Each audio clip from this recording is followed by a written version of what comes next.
నమస్తే, welcome to స్వతంత్ర. నేను మురళి. ముందుగా హెడ్లైన్స్ చూద్దాం. ఈ నెల 13న మేడిగడ్డకు వెళ్తాం, కేసీఆర్ను కూడా పిలుస్తామన్న రేవంత్ రెడ్డి.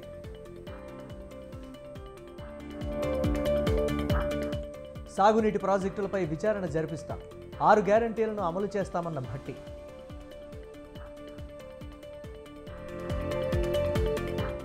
బడ్జెట్లో అన్ని వర్గాల ప్రజలను మోసం చేశారు, కాంగ్రెస్ బడ్జెట్పై ప్రతిపక్షాల ఫైర్.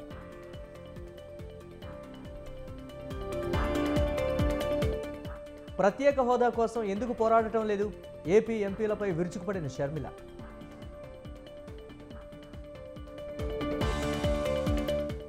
ఎన్నికలకు ముందే పౌరసత్వ చట్టం అమలు, దేశవ్యాప్తంగా అమలు చేస్తామన్న అమిత్ షా.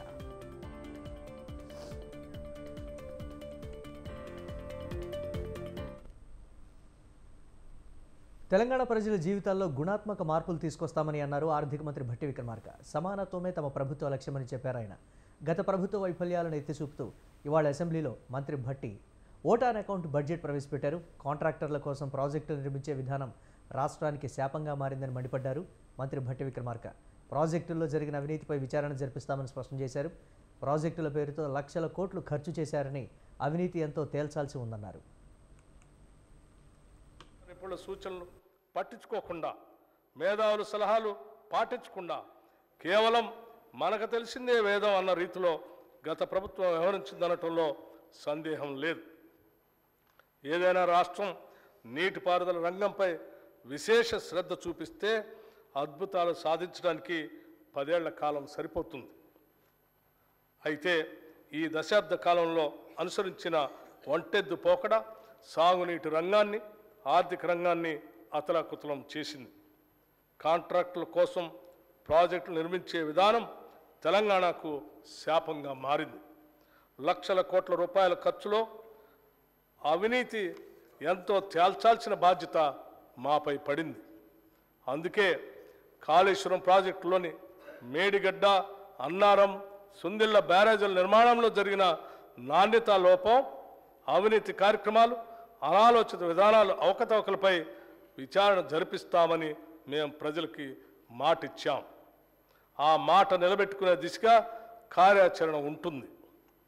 కృష్ణా మరియు గోదావరి జలాలలో తెలంగాణకు న్యాయంగా రావాల్సిన నీటి కేటాయింపుల కోసం ఎక్కడా కూడా రాజీ పడకుండా పోరాటం చేసి తెలంగాణ రైతుల ప్రయోజనాలను కాపాడటానికి ఎంత దూరమైనా వెళ్ళటానికి సిద్ధంగా ఉన్నాం. నీటిపారుదల రంగ నిపుణుల సూచనలు. మూసీ నది రివర్ ఫ్రంట్ అభివృద్ధిపై ప్రత్యేక దృష్టి పెట్టినట్టు తెలిపారు భట్టి. మూసీ నది పునరుజ్జీవం, రివర్ ఫ్రంట్ ప్రాజెక్టు రూపకల్పనలో భాగంగా ఓట్ ఆన్ అకౌంట్ బడ్జెట్లో భారీగా నిధులు కేటాయించారు. మూసీ అభివృద్ధికి 1000 కోట్లు కేటాయించారు. లండన్ థేమ్స్ నదిల మూసీ నదిని అభివృద్ధి చేయనున్నట్లు చెప్పారు.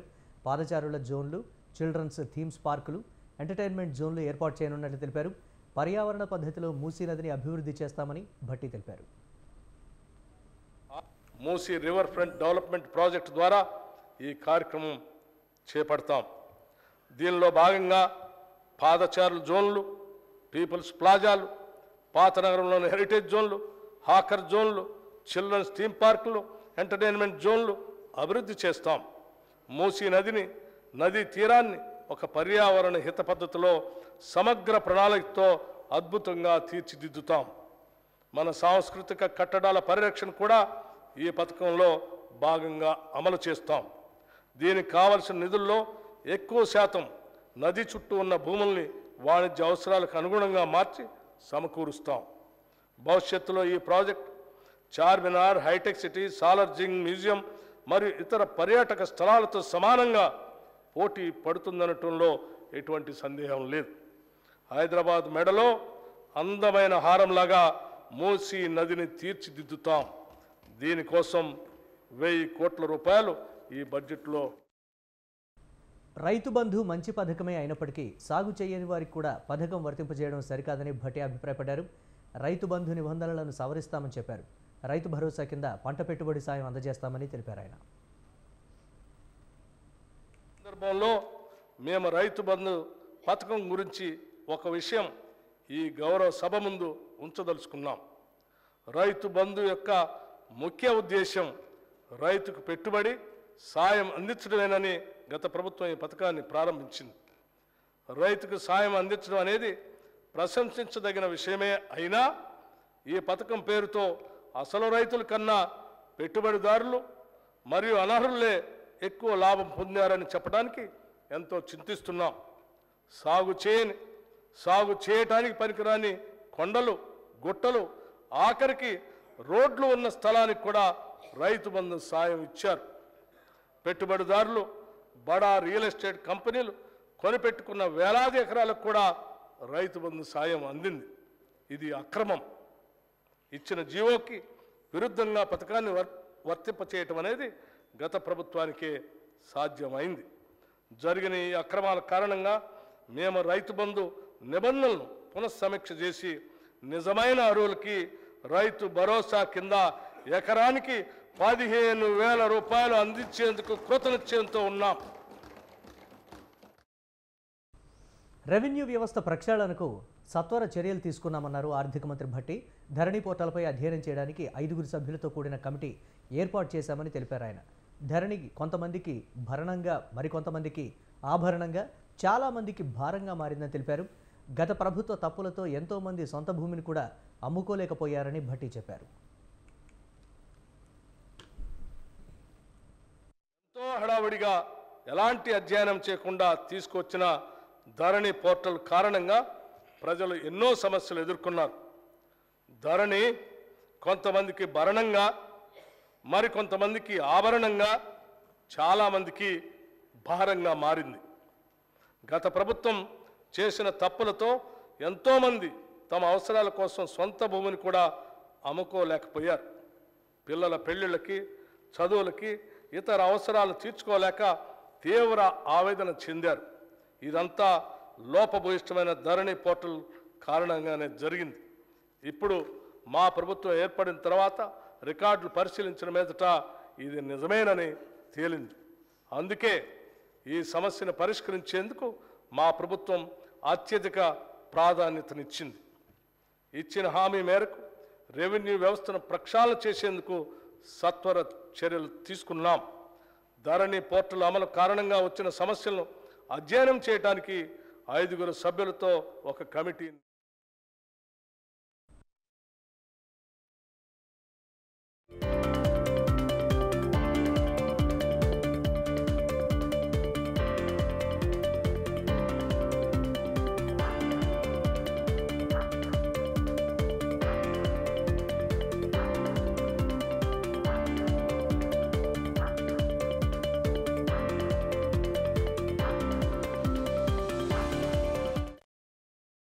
తమది వాస్తవాల బడ్జెట్ అని సీఎం రేవంత్ రెడ్డి అన్నారు. గతంలో అబద్ధాలతో బడ్జెట్ పెట్టారని ఆరోపించారు. ఇరిగేషన్కు 16,000 కోట్లు మిత్తి కట్టాల్సి వస్తుందన్న ముఖ్యమంత్రి ఈ పాపం గత సర్కారుదే అన్నారు. రుణమాఫీ త్వరలోనే ఉంటుందన్న సీఎం బ్యాంకులతో సంప్రదింపులు జరుపుతున్నామన్నారు. ఇరిగేషన్పై శ్వేతపత్రం ఇస్తామన్నారు. మేడిగడ్డపై జ్యుడిషియల్ విచారణ తర్వాత అన్ని నిజానిజాలు బయటకు వస్తాయన్నారు. ఈ కార్స్ డీల్పై అధికారిక విచారణ కొనసాగుతోందన్నారు. బీఆర్ఎస్ ఎమ్మెల్యేలు తనను కలిస్తే అనుమానిస్తున్నారని సీఎం రేవంత్ రెడ్డి అన్నారు.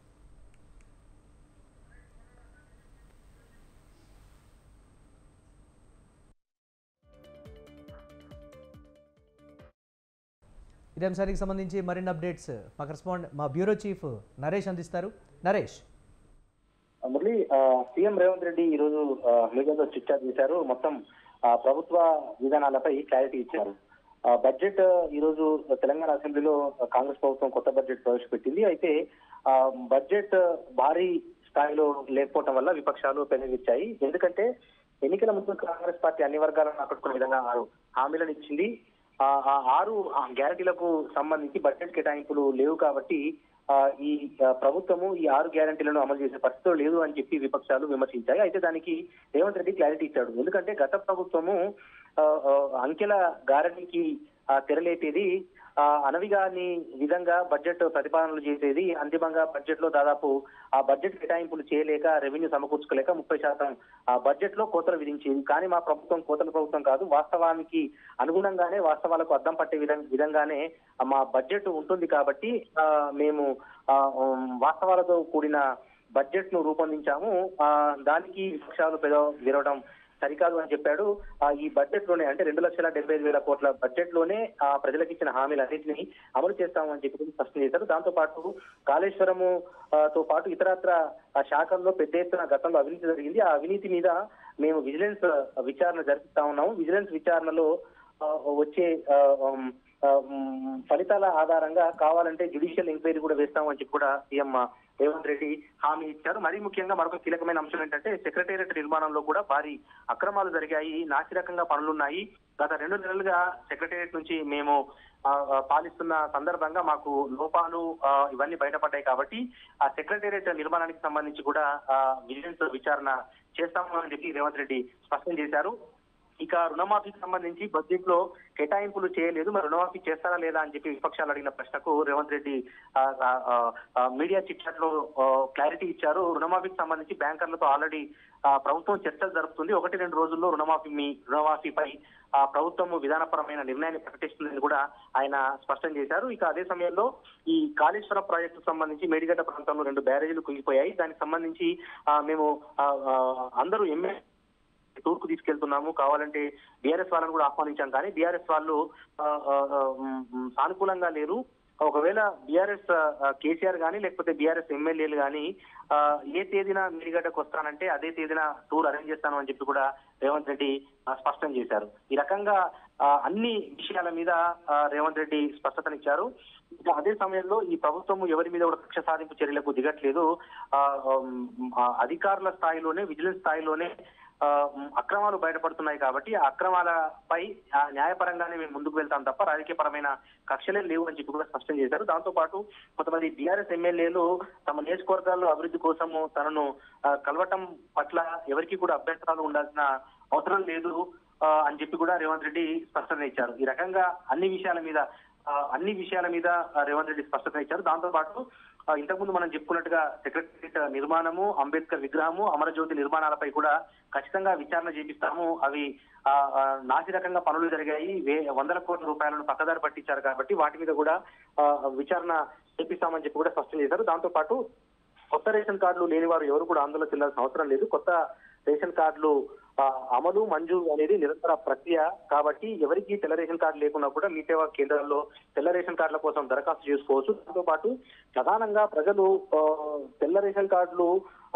బియ్యం కోసం తీసుకోవట్లేదు, రేషన్ బియ్యం కోసం తీసుకోవట్లేదు. తెల్ల రేషన్ కార్డులు ఆరోగ్యశ్రీ కార్డు కోసమే ప్రజలు తెల్ల రేషన్ కార్డులు తీసుకుంటున్నారు. అవి దుర్వినియోగం అవుతున్నాయి. కాబట్టి తెల్ల రేషన్ కార్డులకు, ఆరోగ్యశ్రీ కార్డులకు సంబంధం లేకుండా ప్రతి వ్యక్తికి, అంటే తెలంగాణలో అర్హులైన ప్రజలందరికీ ప్రభుత్వమే రేషన్ కార్డుతో సంబంధం లేకుండా ఆరోగ్యశ్రీ కార్డులను మంజూరు చేస్తోంది అన్న అంశాన్ని కూడా రేవంత్ రెడ్డి క్లారిటీ ఇచ్చారు. దాంతో పాటు రైతు బంధుకు సంబంధించి గత బడ్జెట్ తో పోలిస్తే ఈసారి రైతు బంధుకు తక్కువగా కేటాయింపులు చేశారు. రైతు బంధులో పెద్ద ఎత్తున కూడా అక్రమాలు జరుగుతా ఉన్నాయి. వ్యవసాయం సాగు చేయని భూమికి, అంటే సాగులో లేని భూమికి సైతం దురపత్రాలు సృష్టించి రైతు బంధు తీసుకుంటున్నారు కొంతమంది పెద్దలు. కాబట్టి వాళ్ళ మీద కఠినమైన చర్యలు తీసుకుంటాము.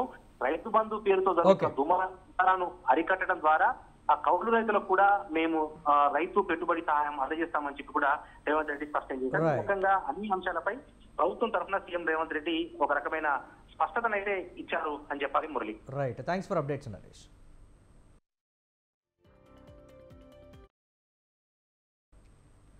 ప్రభుత్వం ప్రవేశపెట్టిన బడ్జెట్ రైతులను, ప్రజలను నిరాశపరిచిందని మాజీ మంత్రి హరీష్ రావు అన్నారు. మాటలతో వచ్చిన ప్రభుత్వం బడ్జెట్లో కూడా అదే తీరును కొనసాగించిందన్నారు. కొండంత ఆశను చూపి గోరంత కూడా ఇవ్వలేదని విమర్శించారు. అన్నం పెట్టే రైతన్నల నోట్లో మట్టి కొట్టే విధంగా బడ్జెట్ ఉందంటూ ఘాటు విమర్శలు చేశారు. రైతు బంధు, రుణమాఫీ, బోనస్కు బడ్జెట్ కేటాయింపులు లేవన్న హరీష్ రావు రైతుల విషయంలో ప్రభుత్వం మోసం చేసిందన్నారు. 2 లక్షల రుణమాఫీకి 40,000 కోట్లు అవసరమవుతాయని, కానీ ప్రభుత్వం 4 రూపాయలు కూడా ఇవ్వలేదన్నారు. ఈ ప్రభుత్వం రైతుల ఆగ్రహానికి గురికాక తప్పదని హెచ్చరించారు. వాగ్దాన భంగంతో ప్రజా పాలన ఎట్లా మొదలైందో ఇవాళ బడ్జెట్ కూడా అదే రకమైనటువంటి వాగ్దాన భంగాలతోనే మొదలైందని చెప్పొచ్చు. కొండంత ఆశలు చూపి గోరంత కూడా చేయని బడ్జెట్ ఈ బడ్జెట్. గ్యారంటీల అమలు విషయంలో ప్రజలకు ఒక స్పష్టత ఇవ్వలేకపోయినారు, నమ్మకం కూడా ఇవ్వలేకపోయినారు. ముఖ్యంగా గౌరవ కేసీఆర్ గారు రైతును రాజు చేసేందుకు కేసీఆర్ గారు ప్రభుత్వం కష్టపడితే కాంగ్రెస్ పార్టీ ఈ ప్రభుత్వం ప్రవేశపెట్టిన బడ్జెట్ అన్నదాతల్ని ఆగం చేసే విధంగా ఉన్నది. ఎన్నికల ప్రచారంలో రైతులకు కాంగ్రెస్ చెప్పిందేమో చాంతాడంత, బడ్జెట్ లో ఇచ్చిందేమో చెంచాడంత. రైతు భరోసా ఇస్తామని చెప్పి ఇవాళ రైతులకు బడ్జెట్ లో నామమాత్రపు కేటాయింపు ఇచ్చారు. అంకెలు మార్చి ఆంక్షలు పెట్టి అన్నం పెట్టే రైతన్న నోట్లో మట్టి కొట్టే విధంగా ఈ బడ్జెట్ ఉంది. రైతు బంధుకు రామ్ రామ్ పలికేటట్టు, రుణమాఫీకి మొండి చేయి చూపేటట్టు, పంటల బోనస్ బోగస్ అన్నట్లుగా ఈ రోజు బడ్జెట్ లో కేటాయింపులు ఉన్నాయి. వాగ్దాన భంగంతో ప్రజా పాలన ఎట్లా మొదలైందో ఇవాళ బడ్జెట్ కూడా అదే రకమైనటువంటి వాగ్దాన భంగాలతోనే మొదలైందని చెప్పొచ్చు. కొండంత ఆశలు చూపి గోరంత కూడా చేయని బడ్జెట్ ఈ బడ్జెట్. గ్యారంటీల అమలు విషయంలో ప్రజలకు ఒక స్పష్టత ఇవ్వలేకపోయినారు, నమ్మకం కూడా ఇవ్వలేకపోయినారు. ముఖ్యంగా గౌరవ కేసీఆర్ గారు. బీజేపీ నేత ఈటల రాజేందర్ మీడియాతో మాట్లాడుతున్నారు. లైవ్ ద్వారా చూద్దాం. రాష్ట్రానికి ముఖ్యమంత్రిగా కాబడి దున్నేవాడికే భూమికి ఉండాలని భూ సంస్కరణని సమున్నతంగా అమలు చేసినటువంటి మహనీయుడు పివి నరసింహారావు గారు. వాడి జిల్లా కరీంనగర్ జిల్లా వంగర గ్రామాల్లో 100 ఎకరాలు కలిగిన భూస్వామిగా ఆనాడు ముఖ్యమంత్రి స్థానంలో ఉండి భూ సంస్కరణలు సమగ్రంగా అమలు కావాలంటే నాలాంటి వాడిని కూడా ఈ భూములు పేదలకు పంచాలని చెప్పి 100 ఎకరాల భూమిని పేదలకు పంచిపెట్టినటువంటి నాయకుడు పివి నరసింహారావు గారు. వారు బహుభాషా కోవిదుడు. సంస్కృతం, హిందీ, మరాఠీ, ఒరిస్సా, తెలుగు, తమిళం లాంటి భాషలే కాకుండా ఇతర దేశాల భాషలు కూడా ఇవన్నీ చేస్తున్నాం కాబట్టి ఈ భారతదేశం చాలా సుస్థిరం.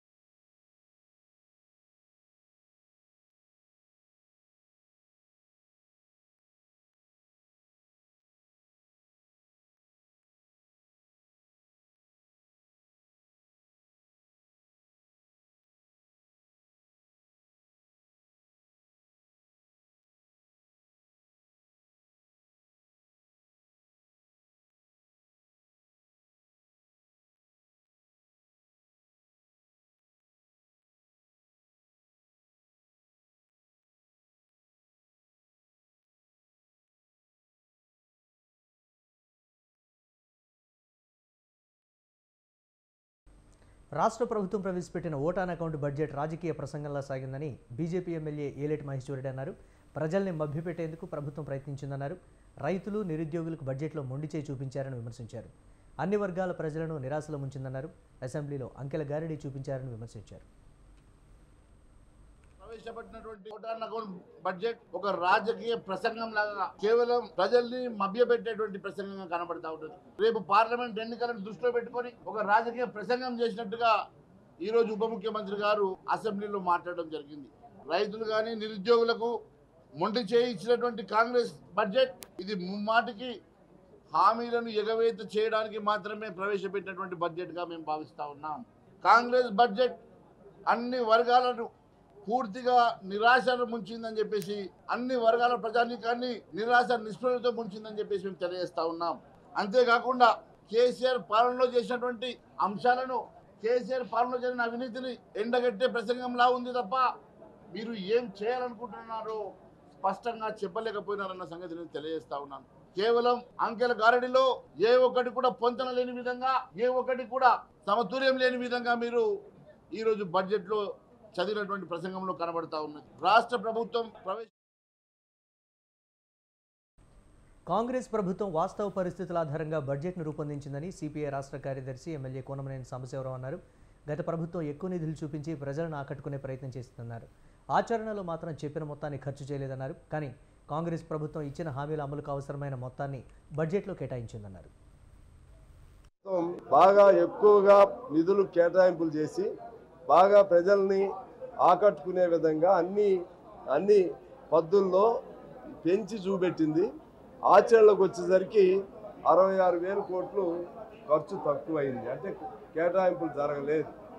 దాన్ని దృష్టిలో పెట్టుకుని ఈ గవర్నమెంట్ 2,75,891 కోట్లకు మాత్రమే ఈ బడ్జెట్ని రూపొందించడం జరిగింది. అంటే ప్రాక్టికల్గా వాస్తవికత ఆధారంగా ఈ కాంగ్రెస్ ప్రభుత్వం బడ్జెట్ను రూపకల్పన చేయడం జరిగింది. దీనిలో వాళ్ళు ఇచ్చిన హామీలకు సంబంధించి 60,000 కోట్లు వాళ్ళు ఇచ్చిన హామీలు లెక్క వేసి మరలా దానికి కొంత కేటాయింపులే, సగం కేటాయింపులే చేయకుండా 60,000 కోట్లు కూడా కేటాయించారు.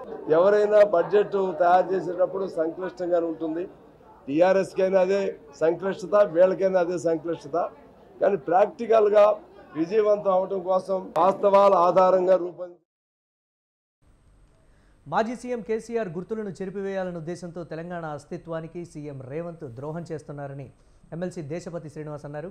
రాష్ట్ర అధికార చిహ్నం తెలంగాణ తల్లి విగ్రహాలను మార్చే నిర్ణయాన్ని వెనక్కి తీసుకోవాలని దేశపతి ప్రభుత్వానికి సూచించారు. రాచరిక గుర్తులను తొలగిస్తామంటున్న ప్రభుత్వం వారి హయాంలో కట్టిన చెరువులు, అసెంబ్లీ, ఉస్మానియా యూనివర్సిటీ కట్టడాలను కూల్చేస్తారా అని ప్రశ్నించారు. రాచరిక ఆనవాళ్లకు తాము వ్యతిరేకమంటున్న ప్రభుత్వం జే జే హే తెలంగాణ గేయంలోని రుద్రమదేవి, గోల్కొండ ప్రస్తావనల మీద ఏం సమాధానం చెప్తుందని అంటున్న ఎమ్మెల్సీ దేశపతి శ్రీనివాస్తో మా ప్రతినిధి విశాల్ ఫేస్ టు ఫేస్.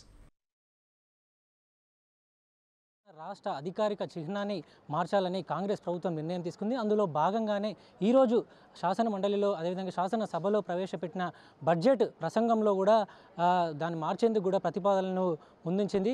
అసలు బీఆర్ఎస్ ఎమ్మెల్సీలు దీనికి ఎందుకు వ్యతిరేకిస్తున్నారో కనుక్కుందాం. ప్రస్తుతం మనతో పాటు మాట్లాడడానికి ఎమ్మెల్సీ దేశపతి శ్రీనివాస్ గారు ఉన్నారు. వారిని అడిగి తెలుసుకుందాం. సార్ నమస్తే సార్. అంటే రాష్ట్ర ప్రభుత్వం తీసుకున్న నిర్ణయాన్ని పట్ల మీరు ఎందుకు వ్యతిరేకిస్తున్నారు? అంటే ఇప్పుడు కాకతీయ తోరణము, చార్మినార్ ఈ రెండు కూడా తెలంగాణ అస్తిత్వ చిహ్నాలవి. తెలంగాణ అస్తిత్వంలో రాజులు కూడా భాగమే, మనం కాదనడానికి వీల్లేదు. నిజానికి ఇప్పుడు మీరు రామప్ప గుడిని అభివృద్ధి చేస్తామంటున్నారు. ఎందుకు చేస్తామంటున్నారు? రామప్ప అభివృద్ధి అనేది తెలంగాణ శిల్పకళా వైభవాన్ని చాటడానికనే కదా. మీరు రాజులే నిజంగా పనికిరాదు అనుకుంటే పాటలో తెలంగాణకు సంబంధించి వాళ్ళ పాటను మీరు ఆమోదించారు కదా. రుద్రమది వీరగడ్డ అని ఉంది. రుద్రమ ప్రస్తావన ఎందుకు? మరి ఆమె రాణి కదా. అట్లనే కాకతీయ కళాప్రభల కాంతిరేఖ రామప్ప, గోలుకొండ నవాబుల గొప్ప వెలుగే చార్మినార్ అని ఒకవైపు పాటలో మీరు కాకతీయ శిల్పకళని, చార్మినార్ని కీర్తిస్తూ రెండో వైపు వాటిని లోగోలోంచి తీసేస్తామంటే ఇది కాంట్రడిక్టరీ కాదా? ఇది ఏ రకమైన సమంజసం? రెండవది, భారతదేశం యొక్క రాజముద్రలో ఏముంటుందండి? 3 సింహాలు ఉంటాయి. అవి ఎక్కడి నుంచి తీసుకున్నారు? సారనాథ్ శిల్పాల నుంచి తీసుకున్నారు. అది అశోకుని కాలం నాటి శిల్పాలు. అవి రాచరిక చిహ్నాలే. మరి రాజుల కాలంలో నిర్మాణమైనవన్నీ రాచరిక చిహ్నాలే అవుతాయి. మన పతాకంలో ఉండేటువంటి ధర్మచక్రం అది కూడా దాని నుంచే తీసుకున్నారు, అదే శిల్పం నుంచి తీసుకున్నారు. మరి అది కూడా రాచరిక చిహ్నం అవుతుంది. మీరు అనేక రాష్ట్రాల లోగోస్ చూడండి. తమిళనాడుకు శ్రీవిల్లిపుత్తూరు గోపురం రాచరిక చిహ్నంగా ఉంటుంది. దాన్ని మన విల్లికిరాతులు అనేటువంటి ఒక రాజులు మొదట నిర్మిస్తే తర్వాత పాండ్యులు అభివృద్ధి చేశారు ఆ దేవాలయాన్ని. అట్లాగే మీరు కర్ణాటక వాళ్ళు గజకేసరి వాళ్ళ లోగోగా ఉంటుంది. ఒడిశా వాళ్ళకు కోణార్క శిల్పం ఉన్నది. ఇవన్నీ కూడా మరి రాచరిక చిహ్నాలే.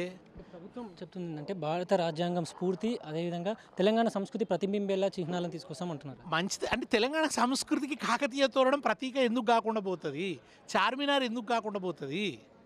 చార్మినార్ కూడా అది హైదరాబాద్ యొక్క వైభవానికి గుర్తు. హైదరాబాదులో కలరా వ్యాధి వస్తే ఆ కలరా వ్యాధి గ్రస్తులై మరణించిన వాళ్ళ సంస్మరణలో దాన్ని నిర్మించారు. కులీ కుతుబ్ షా అక్కడికి వచ్చి ఆయన ప్రార్థన చేశాడు. ఏమనంటే ఈ సరస్సు చేపలతో నిండినట్టు ఈ నగరం ప్రజలతో నిండిపోయి అని ప్రార్థన చేశాడు చార్మినార్ దగ్గర నిలబడి. ఇది తెలియకుంటే ఎట్లనండి? చార్మినార్ అనేది రాచరిక చిహ్నం అంటే? చార్మినార్ అనేది ఒకప్పుడు మన నాణ్యాల మీద ఉండేదండి. చార్మినారు అంటే చిహ్నాల మార్చడం పట్ల ప్రభుత్వ వైఖరిని మీరు ఏ విధంగా చూస్తారు సార్? ఏ విధంగా చూస్తున్నామంటే సంకుచిత వైఖరి. ఇది టీఆర్ఎస్ చేసింది కనుక వద్దు, తీసేయాలి అని. కానీ 1000 సంవత్సరాల చరిత్రకు సంబంధించిందని చూడడం లేదు. మీరు తెలంగాణ దృక్పథంతో చూడండి. కాంగ్రెస్ దృక్పథం, టీఆర్ఎస్ దృక్పథం కాదు ఇక్కడ ప్రధానం. టీఆర్ఎస్ కూడా తన అలోన్గా ఆ నిర్ణయం తీసుకోలేదండి. లోగో ముందు సోషల్ మీడియాలో పాపులర్ అయింది, ఉద్యమకారుల ముందు తీసుకొచ్చింది. అది పాపులర్ అయిన తర్వాత దాన్ని తీసుకున్నారు, కాకతీయ తోరణం పెడితే బాగుంటుందని. ఆ తర్వాత దాంట్లో గంగా జమున తహజీబ్కు గుర్తుగా చార్మినార్ను కూడా భాగం చేశారు. మంచిదే కదా. రైట్. తెలంగాణ సంస్కృతిలో భాగమైన కాకతీయ తోరణం, అదేవిధంగా చార్మినార్, ఇవన్నీ కూడా ఎన్నో వేల సంవత్సరాల నుంచి తెలంగాణలో అస్తిత్వంలో భాగంగా ఉన్నాయి. ఇవి తెలంగాణ అస్తిత్వానికి ప్రతీక. వీటిని అదేవిధంగా తెలంగాణ తల్లిని కూడా రూపంలో మార్చడాన్ని, వీటన్నిటి నిర్ణయాల పట్ల తెలంగాణ ప్రభుత్వం పునరాలోచించాలని బీఆర్ఎస్ ఎమ్మెల్సీ దేశపతి శ్రీనివాస్ అంటున్నారు. కెమెరామ్యాన్ అఖిల్తో విశాల్, స్వతంత్ర న్యూస్. గత 10 ఏళ్ల బడ్జెట్కు కాంగ్రెస్ ప్రవేశపెట్టిన బడ్జెట్కు చాలా వ్యత్యాసం ఉందని పరిగి ఎమ్మెల్యే రామ్మోహన్ రెడ్డి అన్నారు. ఐటీ శాఖ కేటాయింపులు అనేది పెట్టుబడులు పెట్టేవారికి మౌలిక సదుపాయాలు కల్పించడం మాత్రమే ప్రభుత్వం బాధ్యత అన్నారు. అన్ని వర్గాలకు కాంగ్రెస్ ఇచ్చిన హామీల అమలుకు ప్రభుత్వం కట్టుబడి ఉందంటున్న పరిగి ఎమ్మెల్యే రామ్మోహన్ రెడ్డితో మా ప్రతినిధి రాజు ఫేస్ టు ఫేస్. శాసనసభలో బడ్జెట్ తొలిసారిగా కాంగ్రెస్ పార్టీ బడ్జెట్ ప్రవేశపెట్టింది. దానికి సంబంధించి ఏ విధంగా ఉంది బడ్జెట్, పూర్తి స్థాయిలో అన్నిటికీ ప్రాధాన్యం ఇచ్చారా లేదా అనేది కూడా ప్రస్తుతం మనతో పాటు పరిగి ఎమ్మెల్యే రామ్మోహన్ రెడ్డి గారు. సార్, ఎట్లా అనిపించింది బడ్జెట్? గతంతో పోలిస్తే ఈ గత బడ్జెట్లకు ఈ బడ్జెట్కు ఎటువంటి తేడాలు ఉన్నాయి? 9.5 సంవత్సరాల నుంచి ఈ యొక్క బీఆర్ఎస్ పార్టీ ఏదైతే వాళ్ళు మేనిఫెస్టోలో పెట్టినాయి కానీ వాళ్ళ బడ్జెట్లో పెట్టినాయి కానీ కేటాయింపులు ఎక్కడ కూడా అమలు కాలేని విషయం ప్రజలంతా కూడా గుర్తించే మా కాంగ్రెస్ పార్టీకి ఓటేసి మమ్మల్ని అధికారంలోకి తెచ్చినారు. మేము 6 గ్యారెంటీలను ప్రచారం చేసినాం. కాంగ్రెస్ పార్టీకి ఓటేయండి, మేము 6 గ్యారెంటీలు అమలు పరుస్తామని చెప్పారు. మహాలక్ష్మి పథకం కానీ, ఇందిరమ్మ ఇల్లు కానీ, రైతు భరోసా పథకం కానీ, ఇవన్నీ కూడా పథకాలన్నీ కూడా మేము చేసినాం. ప్రజలంతా కూడా మా పైన విశ్వాసంతో మమ్మల్ని గెలిపించారు. గెలిపించిన తర్వాత ప్రజాస్వామ్యయుతంగా, స్వేచ్ఛాయుతంగా మా ప్రభుత్వాన్ని లాల్ బహదూర్ స్టేడియంలో ప్రజలకే అంకితం ఇచ్చిన మాట నిలబెట్టుకోవడానికి మా గౌరవ ముఖ్యమంత్రి రేవంత్ రెడ్డి గారు మొట్టమొదటనే తాను 2 గ్యారెంటీలు అనౌన్స్ చేసిండు. దాంట్లో సమాజంలో సగభాగమైనటువంటి మహిళలకు మేము ఫ్రీగా ఉచిత రవాణా సౌకర్యం కల్పించినాం. దాంతోపాటు 10 లక్షల రూపాయల వరకు రాజీవ్ గాంధీ ఆరోగ్యశ్రీ పథకాన్ని పెట్టినాం. ఇప్పుడు 200 యూనిట్ల వరకు కరెంటు ఉచితంగా ఇవ్వడానికి మా యొక్క విద్యుత్ ఉద్యోగులు ఇంటింటికి తిరుగుతున్నారు. 200 యూనిట్లు వచ్చే నెల నుంచి ఉచితంగా ఇవ్వడానికి. అదేవిధంగా గ్యాస్ సిలిండర్ కూడా 500 రూపాయలకి ఇవ్వడానికి అని చెప్పి ఆల్రెడీ సన్నాహాలు జరుగుతున్నాయి. కాబట్టి ఇవి అమలు చేసే క్రమంలోనే మేము పెద్ద ఎత్తున 53,136 కోట్ల రూపాయలు ఈ యొక్క 6 పథకాలకు కేటాయించినామన్న విషయాన్ని స్పష్టంగా తెలియజేస్తూ, అదేవిధంగా ఈ యొక్క పంచాయతీరాజ్ శాఖకు 40,080 కోట్లు కేటాయించినాం. ఎందుకంటే గ్రామాలలోనే భారతదేశం యొక్క ఆత్మ ఉందని జాతిపిత మహాత్మా గాంధీ గారు చెప్పేవారు. మహాత్మా గాంధీ ఆలోచన ప్రకారం పెద్ద ఎత్తున నిధులు కేటాయించి గ్రామాల లోపల రోడ్లు వేయడం, డ్రింకింగ్ వాటర్ ఏర్పాటు చేయడం, వాళ్ళకు వసతులు కల్పించడం. ఎందుకంటే ఈరోజు గ్రామాల లోపల సర్పంచులు, ఎంపీటీసీల పరిస్థితి ఎట్లయిపోయిందంటే వాళ్ళ సొంత ఆస్తులు కూడా తనఖా పెట్టి అప్పులు చేసి ఆత్మహత్యలు చేసుకునే పరిస్థితి వచ్చింది. మీరేమో పెద్ద ఎత్తున అన్నింటికీ నిధులు పక్కాగా కేటాయించామని చెప్తా ఉన్నారు. మరోవైపు ఏమో ఎక్కడి నుంచి తెస్తారు ఈ నిధులు? అటు 6 గ్యారెంటీల అమలు కావచ్చు, రాష్ట్రంలో ఉన్నటువంటి రెవెన్యూ వ్యయాలు కావచ్చు, ఎట్లా సమకూరుస్తారు నిధులు అనేటటువంటి ఒక పెద్ద ప్రశ్న వెంటాడుతూ ఉంది. ఎట్లా చేస్తారు ఏంటి? ఒక సైడ్ నుంచేమో గత బీఆర్ఎస్ ప్రభుత్వం లోపల అవినీతి ప్రాజెక్టుల పేరు మీద లక్షల కోట్ల రూపాయల అవినీతి దండుకున్నారు డబ్బులు. అది రికవరీ చేయడానికి మేము ఆల్రెడీ ఒక జ్యుడిషియల్ ఎంక్వైరీ చేయాలని చెప్పి మా ప్రభుత్వం నిర్ణయం చేసుకుంది. దాంట్లో వాళ్ళ బినామీలు కానీ ఎవరున్నా సరే వాళ్ళ దగ్గర నుంచి రికవరీ చేసే విధంగా చర్యలు తీసుకుంటున్నాం. దాంట్లో ఎవరైతే ఉద్యోగస్తులు, ఉన్నత ఉద్యోగస్తులు వాళ్ళందరూ కూడా మేము రిమూవ్ చేసినాం సర్వీస్లోకి వెళ్ళి. మీకు అందరికీ కూడా తెలిసిన విషయమే. Thank you so much sir. ఇది ఓవరాల్గా పరిగి ఎమ్మెల్యే రామ్మోహన్ రెడ్డి గారు చెప్తున్నటువంటి పరిస్థితి. పూర్తి స్థాయిలో కేటాయింపులు అనేది పూర్తి స్థాయిలో అధ్యయనం చేసిన తర్వాత మాత్రమే ఈ కేటాయింపులు చేశామనేది కూడా చెప్తున్నటువంటి పరిస్థితి ఉంది. కెమెరా పర్సన్ అఖిల్తో రాజు, స్వతంత్ర టీవీ, హైదరాబాద్. జనసేన పార్లమెంట్ అభ్యర్థుల పేరుతో మాజీ ఎంపీ హరిరామ జోగయ్య ఓ లేఖ విడుదల చేశారు. 7 పార్లమెంటు నియోజకవర్గాల అభ్యర్థులను సూచించారు. సామాజిక సమీకరణాలను దృష్టిలో పెట్టుకుని నిర్ణయం తీసుకోవాలని చెప్పారు ఆయన. కాగా ఏపీలో టీడీపీ, జనసేన తమ అభ్యర్థుల జాబితాను విడుదల చేసేందుకు సన్నద్ధమవుతోంది. ఇప్పటికే అభ్యర్థుల విషయంపై చంద్రబాబు, పవన్ కళ్యాణ్ పలుసార్లు చర్చలు జరిపారు. అభ్యర్థుల విషయంపై పవన్ కళ్యాణ్కు హరిరామ జోగయ్య ఇంతకుముందు కూడా పలుసార్లు లేఖలు రాశారు. పొత్తులో భాగంగా అధిక సీట్లలో జనసేన పోటీ చేయాలని ఆయన అన్నారు. జనసేన పార్టీ చాలా నియోజకవర్గాల్లో గెలిచే అవకాశాలున్నాయని ఆయన భావిస్తున్నారు.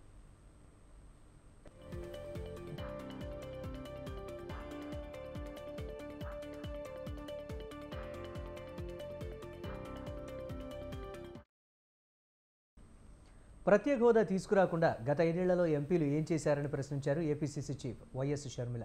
ప్రత్యేక హోదా కోసం ఎంపీలు ఎందుకు రాజీనామాలు చేయలేదని నిలదీశారు. 2 నెలల్లో ఎన్నికలు ఉండగా డిఎస్సి నోటిఫికేషన్ ఇవ్వడంపై ఆమె ఆగ్రహం వ్యక్తం చేశారు. మద్యం అనేది లేకుండా చేసి ఓట్లు అడుగుతా అన్న జగన్ సర్కారే మద్యం అమ్ముతోందని విరుచుకుపడ్డారు.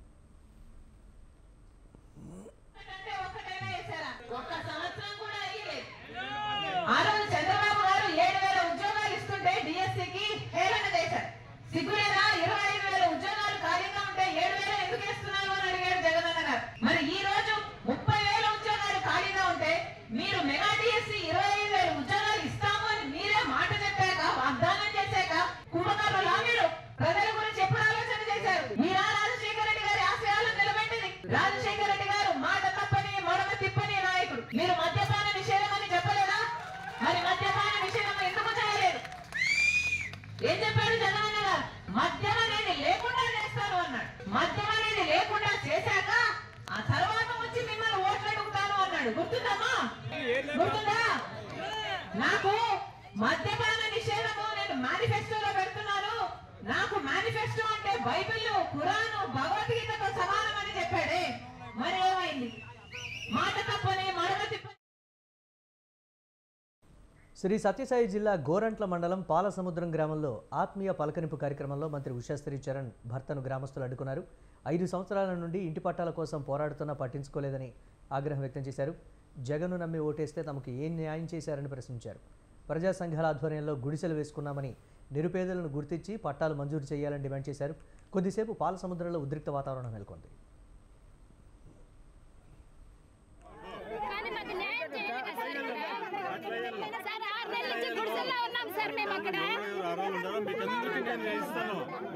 చెప్తున్నాను కదా నా మాట ఉంది.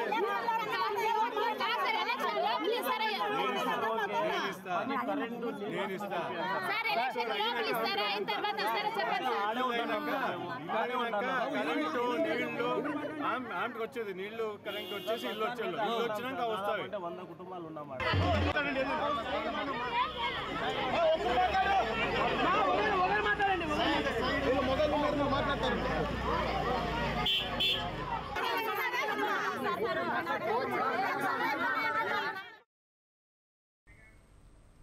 ఏపీలో విధ్వంసకర కక్షపూరిత పరిపాలన కొనసాగుతోందని బీజేపీ రాష్ట్ర అధ్యక్షురాలు పురంధేశ్వరి అన్నారు. అధికార ప్రభుత్వం రాష్ట్రానికి ఒక్క పెట్టుబడి కూడా తీసుకొని రాలేదన్నారు. ఏపీలో నిరుద్యోగుల సంఖ్య రోజురోజుకు పెరుగుతూనే ఉందని మండిపడ్డారు. కేంద్ర ప్రభుత్వం రాష్ట్ర ప్రభుత్వానికి గ్రామాల అభివృద్ధికి ఇచ్చిన నిధులు ప్రభుత్వం పక్కదారి పట్టించిందని ఆమె ఆరోపించారు. గ్రామాల్లో కనీసం రోడ్ల నిర్మాణం కూడా చేపట్టలేని దుస్థితిలో అధికార ప్రభుత్వం ఉందని, పేదలకు టిడ్కో ఇళ్లు ఇవ్వకుండా ప్రజలను మోసం చేసిందని పురంధేశ్వరి ఆగ్రహం వ్యక్తం చేశారు.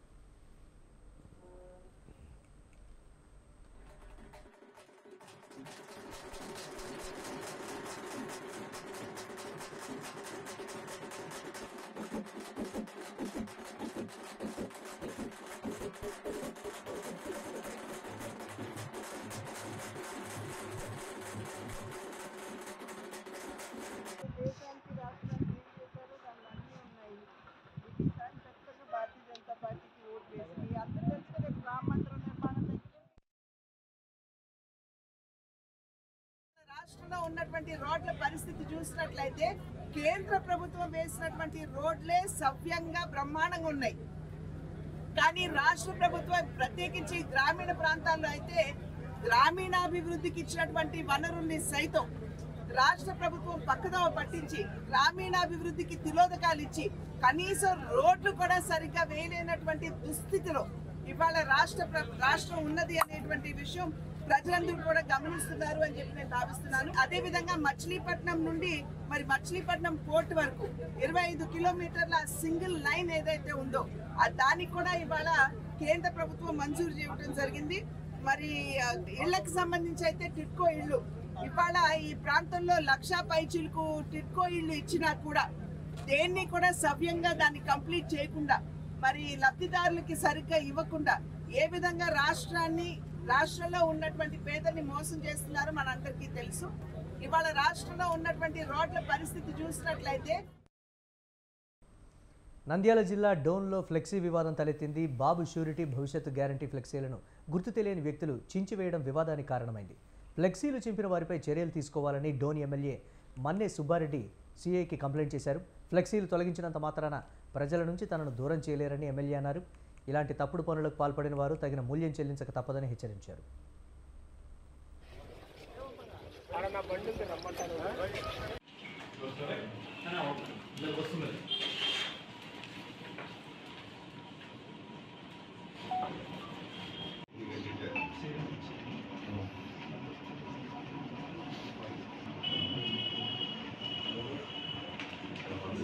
కళ్యాణ్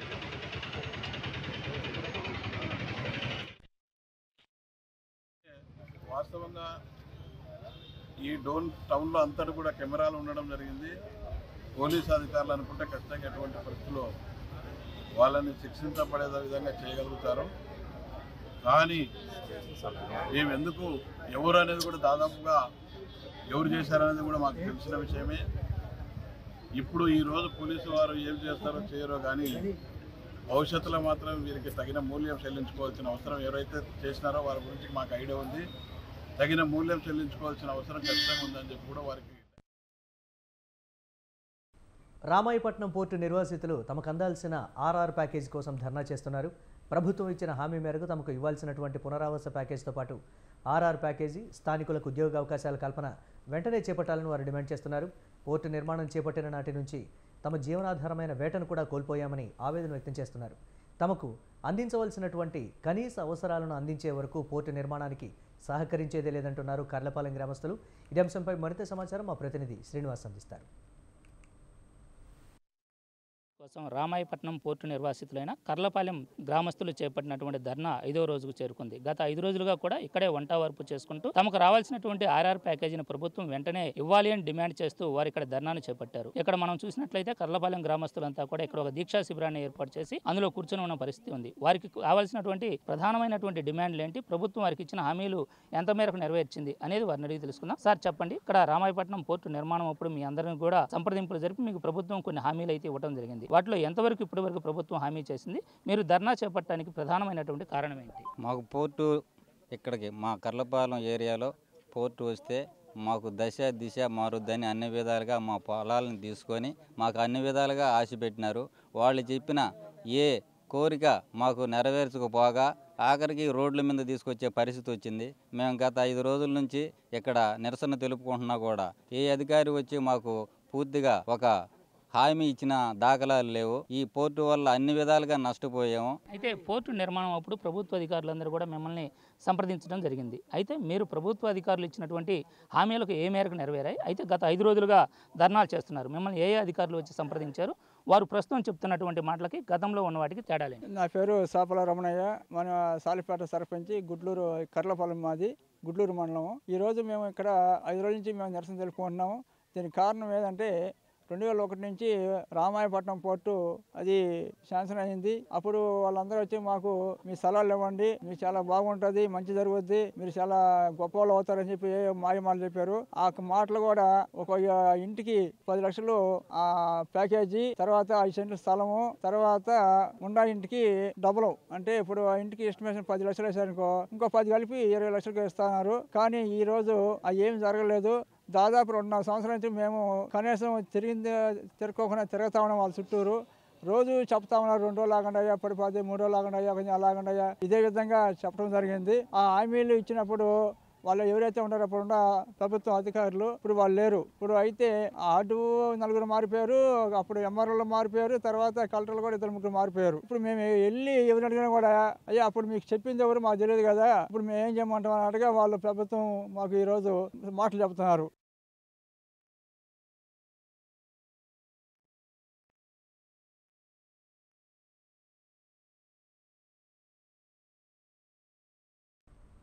పోలీసులు ఎంత కట్టడి చేస్తున్నా కేటుగాళ్లు ఎత్తుకు పై ఎత్తు వేస్తూనే ఉన్నారు. సరికొత్త మార్గాల్లో గుట్టుచప్పుడు కాకుండా గంజాయిని తరలిస్తున్నారు.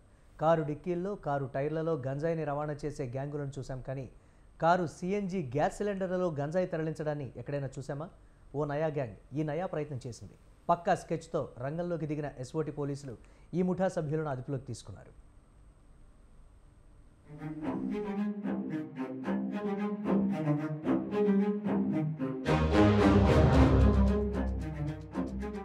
ఎన్ని గ్యాంగులు పట్టుబడుతున్నా ఎన్ని నెట్వర్క్లను ఛేదిస్తున్నా గంజాయి రవాణాకు మాత్రం బ్రేక్ పడ్డం లేదు. రోజుకో ముఠా సరికొత్త మార్గాల్లో గంజాయిని రవాణా చేస్తుంది. తాజాగా మరో గంజాయి రవాణా ముఠాను మేడ్చల్ ఎస్వటి పోలీసులు పట్టుకున్నారు. సిఎన్జి గ్యాస్ సిలిండర్లు గ్యాస్ కు బదులు గంజాయి పట్టాలు పెట్టి రవాణా చేయడానికి ఈ ముఠా ప్రయత్నం చేసింది. పెట్రోల్ కారే అయినా పైకి సిఎన్జి గ్యాస్ తో నడిచే కారులా కలరింగిస్తూ కారు డిక్కీలు సిఎన్జి సిలిండర్ ను కేటుగల్లో అమర్చారు. పోలీసులు పట్టుకున్నా సిలిండరే కదా అని వదిలేస్తారని భావించారు. అయితే సీన్ రివర్స్ అయింది. పోలీసులకు అడ్డంగా దొరికిపోయారు.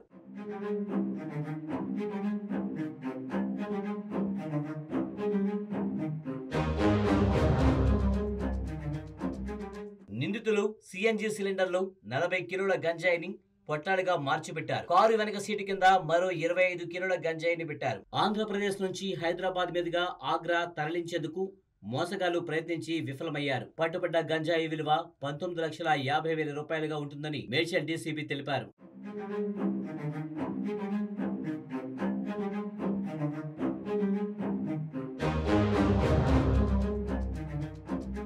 ఉత్తరప్రదేశ్ కు చెందిన అరవింద్ చౌదరి, అభిషేక్ తోమర్, ఆశిష్ కుష్వాంత్, ఆకాశ సోలంకి అనే 4 వ్యక్తులు ముఠాగా ఏర్పడి ఈ నేరానికి పాల్పడ్డారు. నిందితులను పోలీసులు అదుపులోకి తీసుకున్నారు. అరవింద్ చౌదరి ఓ మర్డర్ కేసులో అరెస్ట్ అయి జైలు శిక్ష అనుభవించాడని, జైలులో పరిచయమైన వ్యక్తుల ద్వారా గంజాయి వ్యాపారానికి తెరలేపాడని డీసీపీ తెలిపారు. నిందితుల నుంచి 2 కార్లు, 6 మొబైల్ ఫోన్లను పోలీసులు స్వాధీనం చేసుకున్నారు.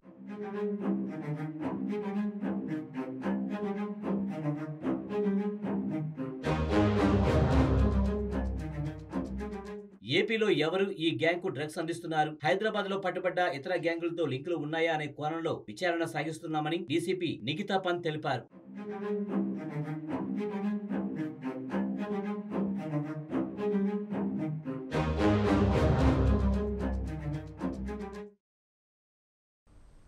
రియల్ ఎస్టేట్ సంస్థలో మోసాలకు పాల్పడి 3 సంవత్సరాల నుంచి పోలీసులు కళ్లుగప్పి తప్పించుకు తిరుగుతున్న నిందితుని పోలీసులు అరెస్టు చేశారు.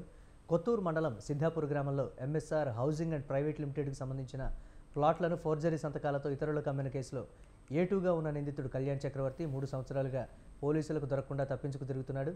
విజయవాడలో ఉన్నట్లు సమాచారంతో అరెస్టు చేశామని శంషాబాద్ డీసీపీ నారాయణ రెడ్డి తెలిపారు.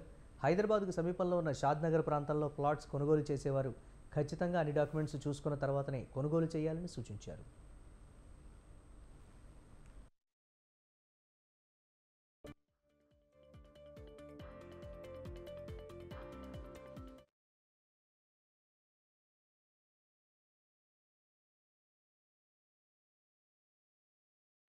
Forgery and cheating case. దీంతో మనకు 2 కేసెస్, ఒకటి కొత్తూరులో అండ్ ఇంకొకటి మనకు షాద్నగర్ పోలీస్ స్టేషన్ లిమిట్స్లో ఈ కేసెస్ రిజిస్టర్ అయిన ఇతని మీద ముద్దాయి పైన. ఈ ముద్దాయి పేరు కళ్యాణ్ చక్రవర్తి. దీంతో మంచాల సాయి సుధాకర్ వచ్చేసి దీంతో A1 ఉన్నాడు అండ్ కళ్యాణ్ చక్రవర్తి A2గా ఉన్నాడు, కృష్ణమోహన్ A3గా ఉన్నారు.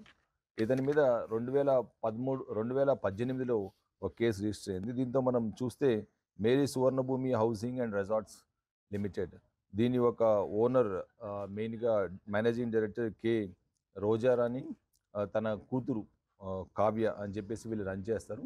సో వీళ్ళ దగ్గర నుంచి ఆథరైజ్డ్ సిగ్నేచర్ ఫోర్జరీ చేసి కంప్లైనెంట్ రోజారాణి అండ్ కావ్య వాళ్ళ డాటర్ దగ్గర వీళ్ళు ఒక ఆథరైజ్డ్ సిగ్నేచర్ ఫోర్జరీ చేసి ఒక 6 ప్లాట్స్ వీళ్ళు అమ్మడం జరిగింది. చూసంటే బేసికల్గా ఇది ఫోర్జరీ అండ్ చీటింగ్ కేసు. దీంతో రాష్ట్రంలో జగన్మోహన్ రెడ్డి చేస్తున్న అరాచకాలపై నారా లోకేష్ శంఖారావం పూరించబోతున్నాడని అన్నారు. గుంటూరు పశ్చిమ నియోజకవర్గ TDP in charge Kovelamudi Ravindra Chandrababu arrest నేపథ్యంలో విశాఖలో లోకేష్ యువగళం పాదయాత్ర ముగిసిందని, అందుకే తిరిగి మళ్లీ 125 నియోజకవర్గాల్లో శంఖారావం సభలు సమావేశాలు జరగనున్నాయని తెలిపారు. పేద బడుగు మైనారిటీ వర్గాల కష్టాలను తెలుసుకోవడానికి శంఖారావం ద్వారా ప్రజల్లోకి వెళ్తున్నారని ఈ సందర్భంగా తెలియజేశారు.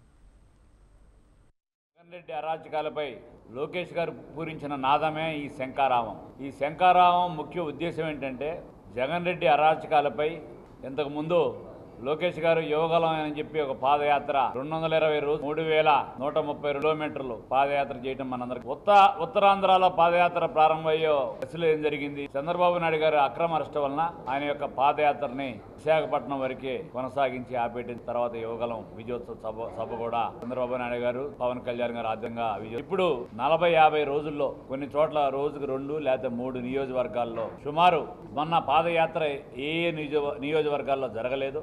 ఒక 120 నియోజకవర్గాల్లో ఈ యొక్క శంకారావం ఈ యొక్క సభలు ఏర్పాటు ఈ యొక్క శంకారావం ముఖ్య ఉద్దేశం ఏంటంటే ఆ యొక్క కాన్స్టిట్యున్సీలో ప్రజలు ఇంటరాక్ట్ అయ్యి ఆ స్థానికమైన సమస్యలన్నీ ఆయన నోట్ చేసుకు అక్కడ పడుతున్న బాధలు కష్టాలు ఏమైతే ఎస్సీ ఎస్టీ బీసీ మైనారిటీ వాళ్ళ మీద ఈ రాష్ట్రంలో దాడులు ఎంతమంది చనిపోయారు వాళ్ళందరికీ రేపు రానున్న జనసేన ఏర్పడబోయే ప్రభుత్వంలో ఏ విధంగా వాళ్ళకి నేను దశ చూపించి వాళ్ళని ఏ విధంగా పేదవాడిని ఆదుకో.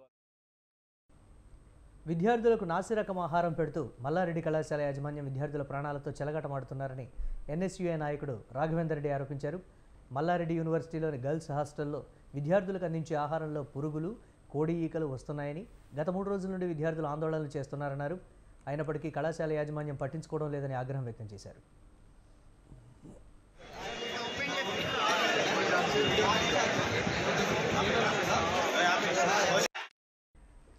యూనివర్సిటీ వైఖరికి నిరసనగా విద్యార్థి సంఘాల నాయకులు విద్యార్థులతో కలిసి యూనివర్సిటీ గేట్ వద్ద పెద్ద ఎత్తున ధర్నా నిర్వహించారు.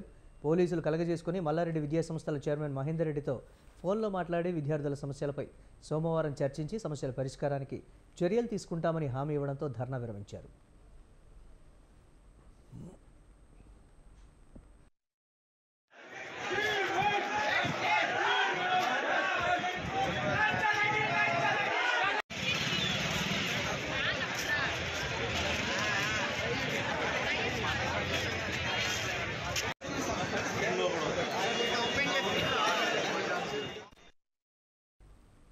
ఫిబ్రవరి 15న బంజారాల ఆరాధ్య దైవం సంత్ సేవాలాల్ జయంతి సందర్భంగా రాష్ట్ర ప్రభుత్వం సెలవు ప్రకటించింది. ఈ సందర్భంగా సీఎం రేవంత్ రెడ్డికి బంజారా విద్యార్థులు కృతజ్ఞతలు తెలియజేశారు.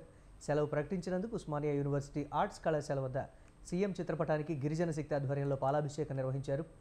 రాష్ట్ర ప్రభుత్వం బంజారా ఆరాధ్య దైవం సేవాలాల్ విగ్రహాన్ని బంజారా హిల్స్లో ఏర్పాటు చేస్తామనడంపై ధన్యవాదాలు తెలిపారు.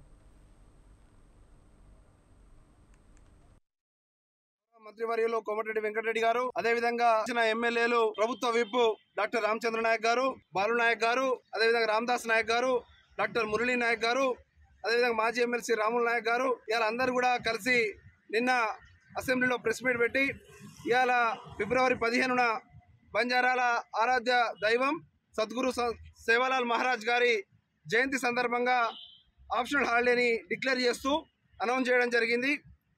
తెలంగాణ గిరిజన లంబాడి బంజారా సమాజం పక్షాన గిరిజన శక్తి రాష్ట్ర కమిటీ తరఫున ఇవాళ ముఖ్యమంత్రి రేవంత్ రెడ్డి గారికి, అదేవిధంగా మంత్రివర్గానికి, అదేవిధంగా గౌరవ ఎమ్మెల్యేలకి అందరికీ కూడా కృతజ్ఞతలు తెలుపుతా ఉన్నాం. అదేవిధంగా నిన్న ముఖ్యమంత్రి గారి దగ్గర జనరల్ కాన్స్టిట్యున్సీలో ఉన్నటువంటి ఎమ్మెల్యేలు కూడా చాలా మంది కూడా ఇలా కోరడం జరిగింది. వాళ్ళందరూ కూడా ప్రత్యేకంగా కూడా ఇవాళ మా సమాజం తరఫున ప్రత్యేకంగా అభినందిస్తా ఉన్నాం, ధన్యవాదాలు తెలుపుతా ఉన్నాం. ప్రభుత్వం పక్షాన గౌరవ మంత్రివర్యులు కోమటిరెడ్డి. పౌరసత్వ సవరణ చట్టంపై కీలక వ్యాఖ్యలు చేశారు కేంద్ర హోంమంత్రి అమిత్ షా. లోక్సభ ఎన్నికలలోపై పౌరసత్వ సవరణ చట్టాన్ని అమలు చేస్తామన్నారు. 2019లో తయారు చేసిన సిఏఏ చట్టాన్ని రాబోయే లోక్సభ ఎన్నికల్లోపై దేశవ్యాప్తంగా అమలు చేయనున్నట్లు చెప్పారు. ఉమ్మడి పౌర స్మృతి అమలు కూడా రాజ్యాంగ లక్ష్యమన్నారు ఆయన. దేశ తొలి ప్రధాని నెహ్రూ పౌర స్మృతి బిల్లు గురించి చర్చించారని, కానీ కాంగ్రెస్ పార్టీ ఉమ్మడి పౌర స్మృతిని విస్మరించిందన్నారు. 2024 లోక్సభ ఎన్నికల్లో బీజేపీకి 370 సీట్లు వస్తాయని, మోదీ నాయకత్వంలో తమ ప్రభుత్వం 3వసారి ఏర్పడబోతోందని అమిత్ షా తెలిపారు.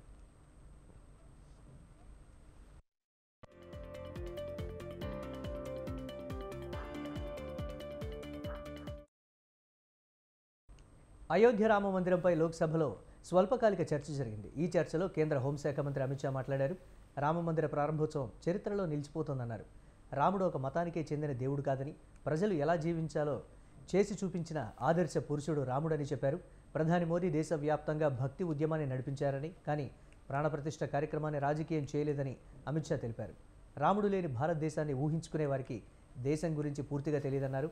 మోదీ ఆధ్వర్యంలో 330 ఏళ్ల సుదీర్ఘ నిరీక్షణకు తెరదించామని, రామమందిర నిర్మాణంలో అందరం ఐకమత్యంగా వ్యవహరించామని తెలిపారు. మరోవైపు అయోధ్యలో రామ్లల్లా ప్రాణప్రతిష్ఠపై జరిగిన స్వల్పకాలిక చర్చలో ఎంఐఎం ఎంపీ అసదుద్దీన్ పాల్గొన్నారు. బాబ్రీ మసీదు కూల్చివేతను పార్లమెంటు ఖండించిందని ఆయన గుర్తు చేశారు. తాను బాబర్, జిన్నా, ఔరంగజేబుకు ప్రతినిధిని కాదని, రాముణ్ణి గౌరవిస్తానని చెప్పారు. ఈ దేశానికి మతం లేదని నమ్ముతున్నానని, కానీ జనవరి 22 ద్వారా బీజేపీ ప్రభుత్వం ఒక మతంపై మరొక మతం గెలిచిందనే సందేశాన్ని ఇవ్వాలనుకుంటోందా అని ఓవైసీ ప్రశ్నించారు. और राम ये देश के जनमानस का प्राण है, ये सबको समझना चाहिए, सबको स्वीकारना। और इसीलिए मान्यवर हमारे संविधान की पहली प्रत से लेकर महात्मा गांधी के आदर्श राज्य की कल्पना को राम राज का नाम लिया गया, संविधान में भी राम दरबार को स्थान दिया गया। मान्यवर जो लोग राम के अलावे भारत की कल्पना करते हैं वो भारत को नहीं जानते, वो हमारे गुलामी के काल का प्रतिनिधित्व करते हैं। मान्यवर राम व्यक्ति नहीं है, राम प्रतीक है। करोड़ों लोगों का आदर्श जीवन कैसे जीना चाहिए, इसीलिए उनको मर्यादा पुरुषोत्तम किया। राम का राज्य किसी एक धर्म एक संप्रदाय के विशेष के लिए नहीं है। राम का राज्य आदर्श राज्य कैसा होना चाहिए इसका प्रतीक न केवल भारत समग्र दुनिया के देशों के लिए बना हुआ है मान्यवर। और इसलिए मैं मानता हूं कि राम और राम के चरित्र को फिर से प्रस्तावित करने का काम 22 जनवरी को हुआ है, मोदी जी के हाथ से हुआ। 16 दिसंबर को ये ले कर देता हूं, 16 दिसंबर 1992 को इसी लोकसभा ने एक रेजोल्यूशन पास किया था। आप इजाजत दीजिए तो मैं पढ़ता हूं सर। दिस हाउस, अच्छा ये गुलाम नबी उस वक्त के मिनिस्टर थे, आज नहीं है, उनका नाम नहीं लेना चाह रहा था। This house strongly and unequivocally condemns the desecration and demolition of the Babri Masjid at Ayodhya by and at the instigation of forces represented among others by VHP, RSS and the Bajrang Dal, which has caused communal war. Iceland దేశంలోని గ్రాండవ్ city సమీపంలోని సిలింగర్ ఫెల్ అగ్నిపర్వతం బద్దలైంది. December నుంచి అగ్నిపర్వతం బద్దలవడం వరుసగా ఇది మూడోసారి. దీంతో దగ్గరలోని బ్లూ లగూన్ స్పా పరిసర ప్రజలను అక్కడి నుంచి ఖాళీ చేయించారు. గత శుక్రవారం నుంచి ఇక్కడ వందలాది చిన్నపాటి భూకంపాలు సంభవించాయి. తర్వాత ఇలా ఒక్కసారిగా అగ్నిపర్వతం బద్దలై 100 మీటర్ల ఎత్తుకు లావా ప్రవాహం ఎగిసిపడింది. దీంతో తీరనగరం గ్రాండావ్లోని స్థానికులను సురక్షిత ప్రాంతాలకు తరలించారు.